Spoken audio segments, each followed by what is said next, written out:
A forma de se relacionar com as pessoas e as coisas mudaram ao longo do tempo. Para entendermos melhor como as relações humanas e sociais tiveram uma reviravolta, falaremos da obra Modernidade Líquida de Bauman nesse episódio do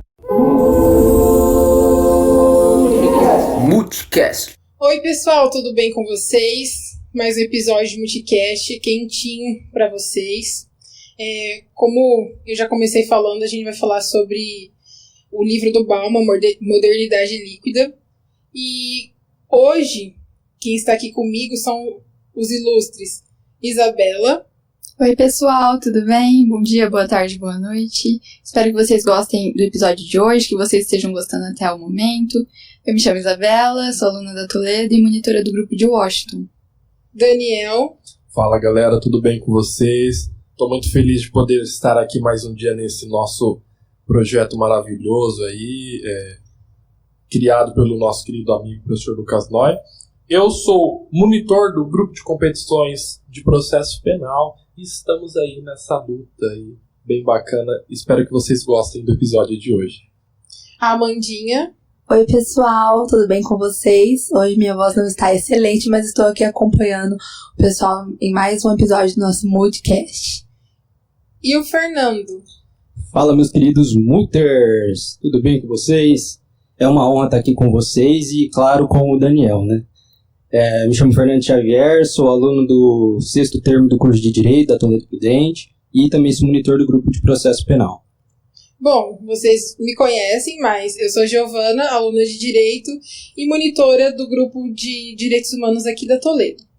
Bom, antes da gente entender o que o livro traz, né, a gente precisa falar um pouquinho qual é o contexto que ele foi escrito, qual o momento em que ele foi escrito, né? Bom, o livro ele foi escrito pelo sociólogo polonês Zygmunt Bauman, nascido em 1925, o qual iniciou a carreira na Universidade de Varsóvia. O livro A Modernidade Líquida foi lançado em 2001, em meio a um caos, pois havia previsões de panes tecnológicas, conhecida como bug do milênio. No livro, Bauman tenta descrever o modo como as pessoas se dão, né, se conhecem e como que as relações fluem. E é muito interessante porque ele começa a falar da liquidez das relações e como que surgiu ela, né, que foi dado a um certo momento no pós-Segunda Guerra Mundial e que em 1960 isso ficou muito mais evidente. Agora, para falar um pouco mais sobre a ideia geral do livro, a Isa vai explicar pra gente qual que é o pensamento do autor. Bom, pessoal, eu fiquei então responsável de falar um pouquinho com vocês sobre o que o Bauman quis dizer quando ele fala em modernidade líquida, em mundo líquido, em relações líquidas e contemporâneas. Basicamente, toda a ideia do livro gira em torno sobre a mudança do mundo.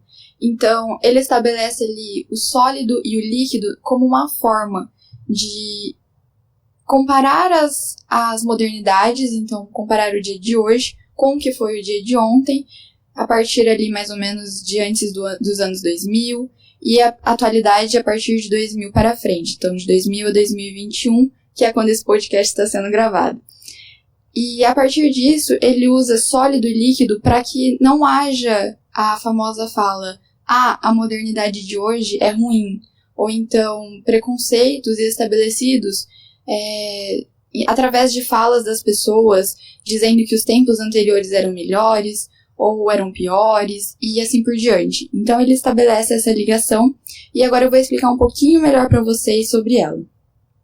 Basicamente, quando o Bauman diz líquido, ele está se referindo à modernidade de hoje, então dos anos 2000 até o dia de hoje, e quando ele se refere ao sólido, ele está dizendo antes dos anos 2000, ali na década de 90, década de 80, e assim por diante, antes ali da década dos anos 2000.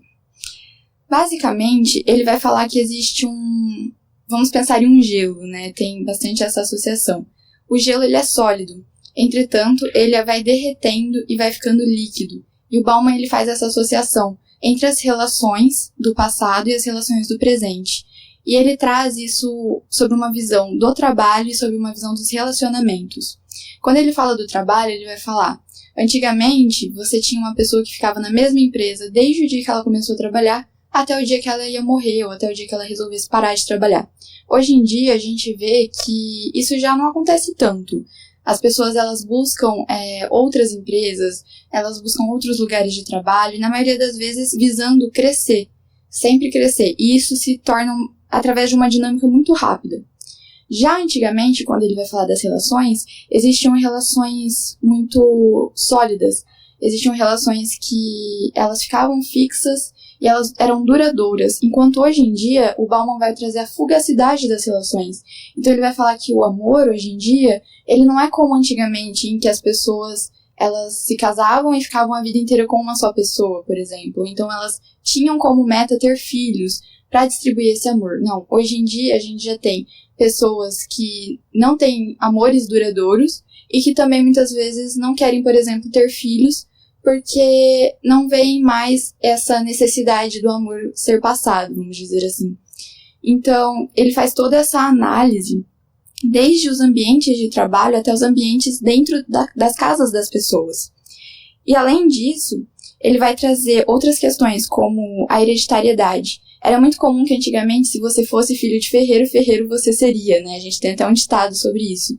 Hoje em dia, a gente já não tem mais tanto esse aspecto em que a pessoa necessariamente tem que ser aquilo que o seu antepassado foi. E ele vai trazendo essas relações como formas de exemplo. Uma coisa que eu assistindo hoje, um vídeo do pensador, né? Na verdade, ele faz algumas análises de livro, o Copini. Ele trouxe algumas críticas que, através da leitura do Bauman, a gente consegue ter, a gente consegue visualizar. Dentre essas críticas, ele traz que pode ser bom, pode ser ruim a gente ter uma modernidade líquida, a gente ter uma fugacidade nos relacionamentos, uma fugacidade no trabalho, no cotidiano. Porque pode haver um descarte, uma substituição muito grande em pouco tempo. Então ele traz essa forma de pensamento. A substituição, ela é rápida. Como os relacionamentos são fugazes, automaticamente se substitui. Ele até traz um exemplo, né? Ele fala sobre o Tinder, por exemplo. Ele fala sobre sites de relacionamento em que rapidamente você substitui um parceiro para o outro, ali passando o dedo na tela, basicamente. Então, ele traz isso e ele também traz como crítica a ansiedade, o tédio e a muita informação, porque ele vai falar que a geração mais nova, pessoal ali, crianças, que ele traz até falando sobre as crianças que já nascem sabendo mexer no celular, e também sobre os adolescentes e a nossa geração mesmo, assim, dos 20 anos. Ele fala ali que como as coisas passam muito rápido, cada vez mais rápido, o tédio, ele vem mais rápido também.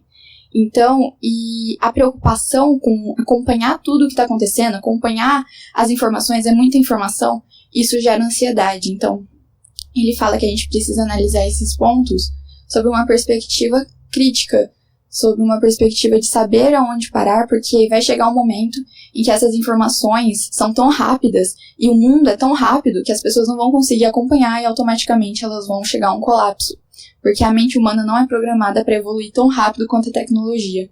E aí ele fala que isso é natural, a mudança, né, a modernidade líquida, ela vai sempre existir, só que com a tecnologia ela se torna muito mais rápida, muito mais recorrente.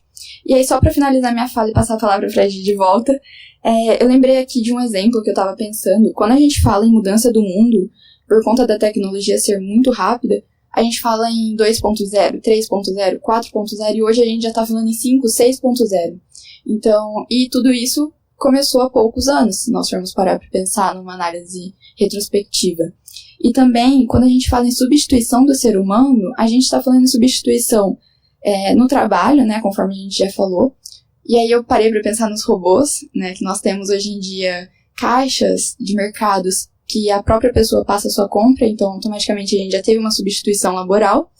E no amor, que é aquela questão que eu trouxe para vocês sobre as pessoas não quererem mais casar, não quererem mais constituir uma família e passar esses valores. Bauman, ele fala muito sobre essa questão de valores. Na verdade, ele traz um raciocínio da flexibilização e da liquidez dos valores sociais. Obrigada, Gi. Imagina, não, eu só queria fazer uns pequenos adendos no que você estava falando. Em relação a essa questão da modernidade sólida, né, dessas relações antigas serem muito fortes, muito firmes, é muito interessante a gente ver como que isso não continua a mesma coisa nos dias de hoje. E como a valorização da tradição que era feita muito antigamente não acontece hoje, né? Que nem você falou do casamento, de seguir a profissão do pai. Antigamente era isso, de você ter que casar, de você ter que ter uma família, de você trabalhar ou continuar cuidando das empresas familiares, né, dos pequenos comércios familiares. E hoje a gente vê que é totalmente o oposto, né? Tudo muito diferente. E uma coisa que mais me chamou a atenção assim foi a crítica que Bauman faz na relação da compra do afeto. Que eu acho que é uma coisa muito interessante de ser dita, até porque me lembra do último episódio gravado. Inclusive, vocês assistam, porque tá show de bola. Que a gente leu sobre o que o dinheiro não compra. E me remeteu muito a isso, porque a gente, lá naquele episódio, a gente discute, né, as formas, o porquê, qual que é o valor do dinheiro, né? O que o dinheiro realmente não compra. E a gente falou de afeto, a gente falou de carinho, a gente falou de amor. E ver o Bauman criticando essa compra do carinho, do afeto, do amor, ou às vezes você tem que comprar um objeto pra pessoa saber que você ama ela, ou pra fortificar isso, é muito interessante. Porque pode ser uma coisa usada tanto para o bem, quanto para o interesse, né? Nem para o mal, é para o interesse, para o benefício. Gi, você falando isso agora, eu acabei me lembrando de falar pro pessoal assistir o próximo episódio também, quando ele sair aí nas redes sociais. Fiquem de olho, porque a gente vai falar justamente sobre isso e sobre essa questão da compra, né?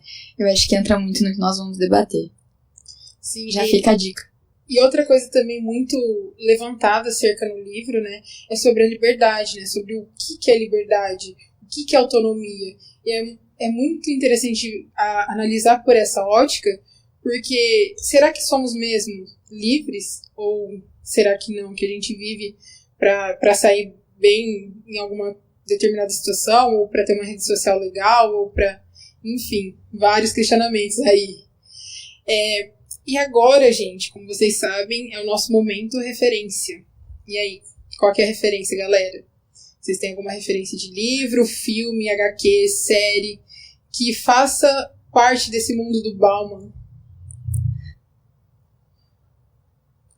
Fala, pessoal, aqui é a Amanda. Então, nesse momento referência, eu pensei aqui numa série, aquele Round 6, ou Round 6, não sei como o pessoal tem chamado aí na internet, mas eu acho que tem um pouco a ver com esse livro do Bauman, porque, assim, acredito que durante o seriado, há muitas pessoas que aceitam um convite de abrir mão da sua liberdade, se submetendo a uma realidade, inclusive a realidade da morte, que eles já percebem logo que eles entram no jogo, eles percebem que o preço, né, do dinheiro, daquilo que eles mais almejam, ele deve ser conquistado acima de qualquer coisa, sob qualquer custo. Então, eu acredito que quando a gente pensa nessa fugacidade das relações, da dinamicidade da sociedade, essa questão interfere muito em qualquer tipo de sociedade, inclusive quando as pessoas estão inseridas dentro de uma nova realidade, que é, no caso, esse jogo do Round 6. A gente vê as pessoas, então, vivenciando uma fugacidade, uma dinamicidade das relações, de uma nova sociedade que eles sequer almejavam, não sequer esperavam, mas que eles almejavam, por causa do dinheiro. Então, eu acredito que isso que o Bauman trata no seu livro, ele reflete em vários momentos, em várias situações. E nessa circunstância do seriado, do Round 6, as pessoas, quando elas entram nesse jogo, elas sabem o que lhe espera. No começo elas não têm ciência, mas quando elas estão ali dentro, custe o que custar, até a morte, o preço daquele jogo, da sua vida, é o dinheiro. Então acredito que essa fugacidade reflete muito também na questão dos desejos, né? Igual na série, as pessoas querem dinheiro, desejam dinheiro. Então assim, elas vão atrás de conquistar independentemente do que aconteça. Tem um filme muito legal que também fala muito sobre isso, que chama Sierra Burgess é uma Loser. que mostra a história da Sierra e ela se apaixona por um jogador de futebol americano. Só que ela se passa por uma menina popular da escola pelo WhatsApp ou pelo aplicativo de mensagem que eles usam. E ela começa a fingir que é essa menina para conseguir ficar com um menino, com um jogador de futebol americano. E é muito legal porque é aquela questão que o Bauman traz sobre a compra do afeto, a compra da atenção. E o filme retrata muito isso, que às vezes a gente deixa de ser quem somos para conquistar alguém, mas quando a outra pessoa nos conhece verdadeiramente quem nós somos, ela acaba gostando muito mais. Outra coisa, assim, outra referência que eu achei muito legal foi da música da Beyoncé, Pretty Hurts, que ela fala sobre essa questão do padrão de beleza, de alcançar a perfeição, almejar algo que não existe. E ela faz uma reflexão muito legal sobre isso. Até tem um trechinho que ela fala que a perfeição é uma doença da nação. Então, eu acho que é uma das críticas que Bauman traz no seu livro quando ele fala da modernidade líquida. Pode falar, Dani. E hoje, falando nisso, eu acabei por lembrar de uma música da Pitty chamada Admirável Chip Novo. E sobre essa questão do deixar ser influenciado, eu acho que é algo tão maluco que quando a gente percebe, nós acabamos fazendo as coisas, a gente acaba comprando, vendo, votando, como ela traz na música, né? Compre, fale, vote, veja, ouça. Então, na medida em que a gente vai nessa fluidez dessas relações de uma forma tão líquida, a gente acaba fazendo as coisas e nem sabe o porquê nós estamos fazendo, acaba deixando ser influenciado muitas das vezes por conta dessa fluidez dessas relações sociais.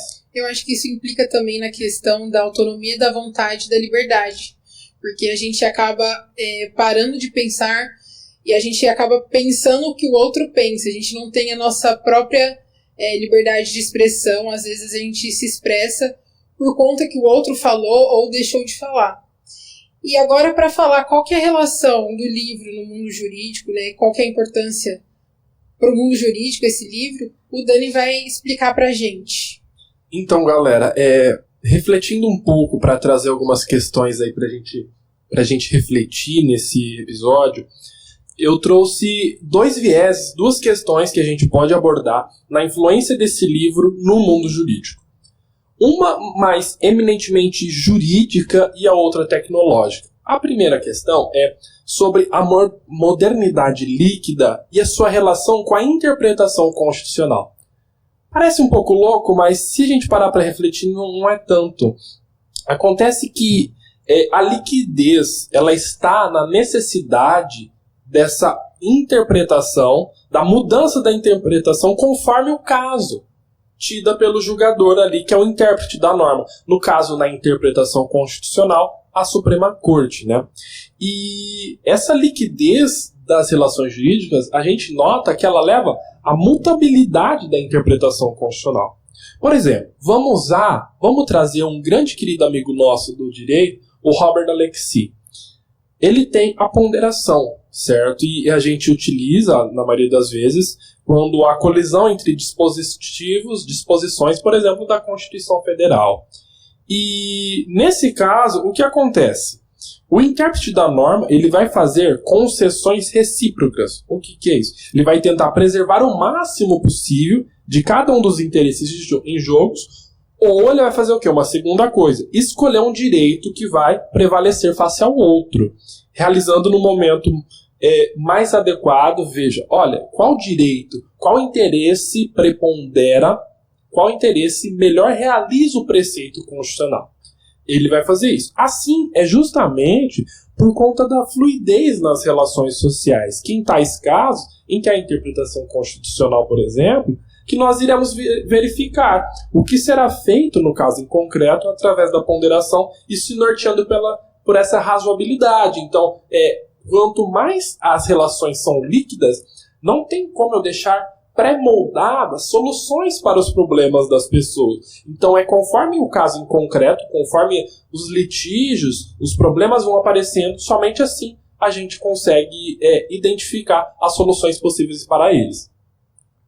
A segunda coisa é sobre a modernidade líquida relacionada com a tecnologia 4.0. Hoje, como a Isa bem disse, 5, 6.0 no direito. Nós temos isso porque é interessante a gente trazer.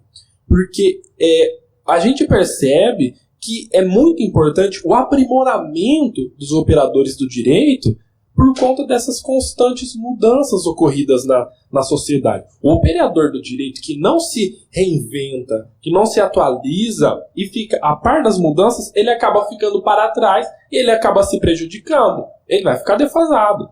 Um advogado, por exemplo, que não se atualiza, que não busca se especializar, né, ir atrás de mais conhecimento conforme vão passando os anos, ele fica para trás, ninguém vai mais consultar ele, o cara vai fazer o quê? Pode voltar para casa, se aposenta e vai tocar violão tomando chamate, senão não dá certo.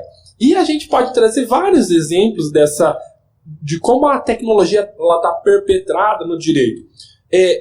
As audiências virtuais, que hoje em dia ficaram tão comuns por conta desse contexto de isolamento social que a gente viveu por um tempo, é um grande exemplo disso. Que como a gente pensava, sequer as pessoas imaginavam, nós que somos mais de 2000 para frente, a gente já tem um contato maior. Só que o pessoal de 30 anos atrás nunca iria se imaginar que havia a possibilidade de realizar uma audiência que não fosse com todos no mesmo local, né? Rapidão, Dani, só fazer uma adendo.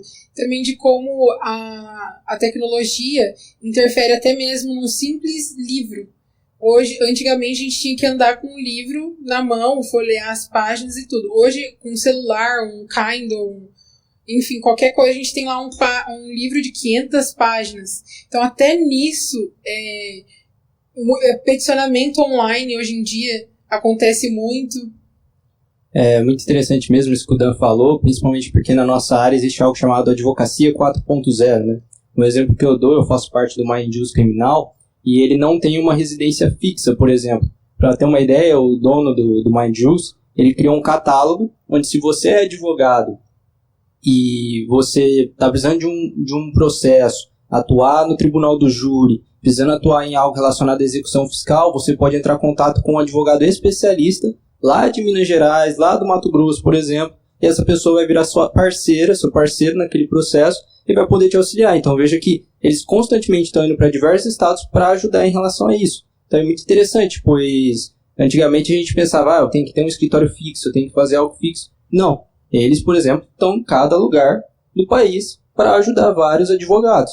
Tem um professor também chamado professor Alexandre Moraes da Rosa, em que ele estuda a inteligência artificial no direito. Ele tem um livro chamado Ensinando um Robô a Julgar. Ele é professor de outra faculdade e ele está, junto com o pessoal da área da tecnologia, montando um robô para ele virar um juiz. Entende? Então, e ele é muito criticado em relação a isso, porque você fala, como que você vai ensinar um robô a julgar casos em que há uma verdadeira relação de sentimento, entende? Então veja que aos poucos vamos fugindo disso, não é mesmo? Bom, outro exemplo também que a gente pode trazer é a utilização de maquete digital em 3D no caso do Tribunal do Júri. Há pouco tempo atrás a gente pôde acompanhar o júri do caso da Botkiss e a gente viu que uma das bancadas de defesa trouxe, assim, todas as partes acabaram por utilizar, e essa maquete digital em 3D. Olha, como que a gente pode imaginar há 20 anos atrás que nós poderíamos reconstruir um local de um delito, um local de um crime, para poder melhor instruir um júri, para poder melhor instruir os debates? Nunca a gente ia conseguir imaginar isso, né? Até essa maquete, ela foi modelada como se fosse um jogo, né?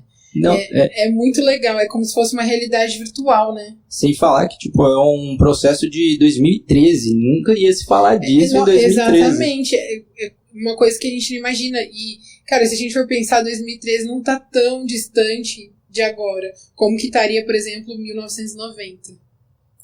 Isso acabou me fazendo lembrar também que hoje em dia é porque eu e a gente tá... O Dani também agora, né? Nosso mais recente monitor.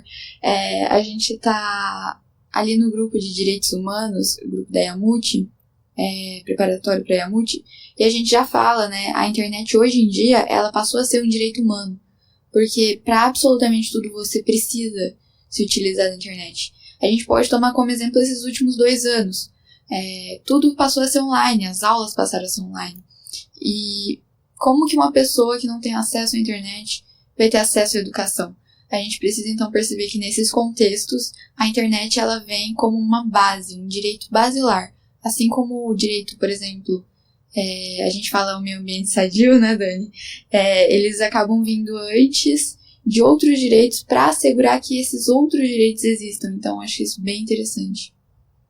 E para finalizar essa minha parte, essa minha pequena contribuição, recentemente teve nas notícias, nós vimos as notícias sobre o primeiro escritório de advocacia no metaverso do Mark Zuckerberg. Cara, como que você... eu acho isso muito louco. A gente podia imaginar que nós teríamos escritórios. A gente não conseguia imaginar audiências, relações que não fossem físicas, né? E agora a gente viu o primeiro escritório de advocacia no metaverso, que aquele mundo virtual criado pelo dono do Meta, né, que era o Facebook, o Mark Zuckerberg. Então a gente percebe, como será que o direito vai se relacionar com isso, né? Quais serão os regramentos, quais leis vão valer para esses espaços, mas para saber é preciso acompanhar. É muito interessante também, Dan, algo que o professor Bernardo de Azevedo fala, que o nosso professor Lucas Maciel, em Processo do Trabalho, ele fala bastante, que é o legal design, né? Ele fala que para você diminuir, em vez de você mandar uma petição muito grande ou algo muito detalhado, você vai lá e faz algo, por exemplo, algo relacionado no Canva, entende? Então ele fala de uma juíza, por exemplo, que ela vai dar a sentença, como muitas pessoas não entendem o nosso famoso juridiquês, né? Ela vai dar uma sentença, tipo, desenhando, pois muitas pessoas não têm o ensino fundamental completo e tudo mais, para a pessoa entender através de algo mais simples, mais básico, através desse legal design. Isso aí é legal porque o direito, a gente tem que sempre pensar que o direito não é só feito para os operadores do direito, mas o direito, ele é para o outro, ele é para o jurisdicionado. Então, na medida em que a gente aplica o legal design, por exemplo, isso vai chegar ao direito de uma forma melhor, porque a pessoa, o jurisdicionado está ali, ele vai entender, olha, o meu direito foi indeferido, o meu direito foi deferido, foi concedido, e eu sei o porquê. Agora, se a gente fica só nesse mundo abstrato, fica no mundo dever ser, e não se atenta às coisas, às relações ao nosso redor, a gente não vai conseguir chegar na função máxima, que é o direito para o outro. Pegando uma carona no que vocês estão falando, me lembra muito do Bauman dizendo, porque assim, o direito ele é pautado na tradição. Se a gente for ver, o direito continua sendo feito da mesma maneira que sempre foi feito, tendo a mesma linguagem, tendo a mesma roupagem, é praticamente a mesma coisa de forma diferente, porque vai mudando uma lei aqui, vai mudando outra lei ali, mas a base é a mesma, e é uma base muito antiga. Em contraposição, hoje a gente vê o direito se adaptando à modernidade, às audiências virtuais, o peticionamento virtual, o design law, que nem vocês estavam falando. E é muito o que o Bauman fala, porque o direito ele é muito tradicional, ele é sólido, ele é firme, ele é rígido. Entretanto, ele começa a derreter como gelo e se torna fluido e fugaz e vai indo conforme as modificações do tempo. Então, eu acho que, além de tudo que vocês contribuíram, eu acho que essa é a principal característica que a gente pode ver do livro no direito. Que mesmo o direito sendo tão rígido, sendo tão exclusivo para quem estuda, a gente consegue fazer com que outras pessoas entendam. Então, eu acho que isso é uma coisa muito importante da gente falar. Bom, pessoal, esse foi mais um Multicast. Eu peço que vocês escutem os outros episódios para vocês entenderem esse, porque tudo se liga, então é uma construção ao longo do tempo. Se inscrevam nas nossas redes sociais, o link vai estar na descrição, e deixem um comentário, fala o que vocês acharam, qual que é a sua opinião, o que a gente precisa melhorar, ou dê ideias novas, de coisas novas para a gente fazer. E eu só queria falar mais uma coisa. Desejar um feliz ano novo para vocês, que vocês passem a virada do ano com a família, que tenham prosperidade, que o próximo ano seja repleto de coisas boas. E é o nosso desejo da equipe da Multicast. Obrigada. E vamos acreditar que o ano que vem vai ser bem melhor do que esses últimos 2 anos. Amém. Isso aí, Amém. galera. Tchau, tchau. Tchau. Obrigado por escutarem o Multicast.